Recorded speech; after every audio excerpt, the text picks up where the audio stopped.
Next up, you guys know how much I am passionate about uniforms. And my screed a couple of weeks ago was don't do the dome for Cleveland. Don't do the dome in Chicago, because ultimately that will age very poorly. What we are living through today is grasping at the sport's past in so many ways.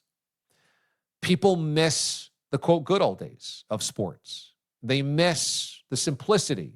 They miss things that are no longer there because it became a bloated, kind of crazy, out of control creation in many ways. Now, sports is still a wonderful place to root and to unify and to have loyalty and to share memories with, but there's a lot that people miss. And sports will always be a place that people are tethered to the past in, because that's when they got hooked.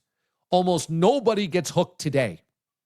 There are a few. There's people there's kids every single day that are figuring it out, but your majority of sports fans have been tethered to something that happened in the past. So making sure you respect the past is the smartest way to keep those fans hungry and connected and engaged. Well, look at college football uniforms.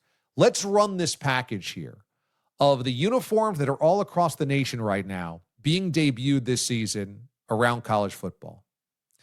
You are talking about old school, basic, solid color uniforms. Here's Rutgers, and it's red. We're just doing red. Oh, interesting. Okay. What's the next slide here? We're talking about all these helmets and uniforms going away from new school, newfangled logos and loudness. Oh, the Cyclones. Standard operating wear there, right? And now the script Cyclones across the helmet, which was an old school logo dating back to the 80s. Okay, so now we're going to go back. It's simple. Where's the teal? Where's the black? Oh, Tulane, again, going back old school, the Fighting Green wave. It's a wave from the 70s with boxing gloves on. You're talking about going back to very basic colors and uniforms. Think about how many black matte iterations there were of college football unis recently. Think about how chrome came into play here. Again, BC football, what are we seeing? Standard numerals, standard red jerseys, standard gold pants. This is what they're debuting. Across the board, as I looked at all the college football uniforms being debuted, they're all throwbacks. Here's Houston. What are they doing? They're throwing back to the Houston Oilers. Now, they did this last year as well, but why does this work? Nostalgia, an old school vibe, right? Unless you are one of the truly forward progressive brands like Oregon, everybody wants to go retro. Here's Hawaii. Let's go back basic.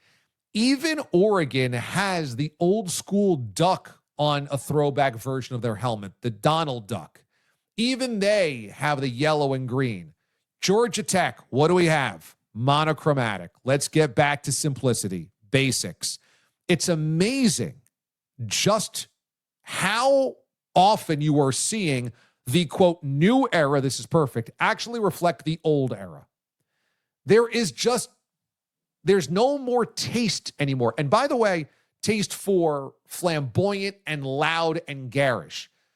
And college football is a pretty good indicator of where sports fashion is going, because they are oftentimes the sport that challenges convention most. If they're the ones right now going back to the past, it means that's what Nike and Under Armour, that's what these apparel companies are vibing and feeling, that the fans want that, because it got too out of control in terms of noisiness and colors and loudness and getting away from what the school colors are.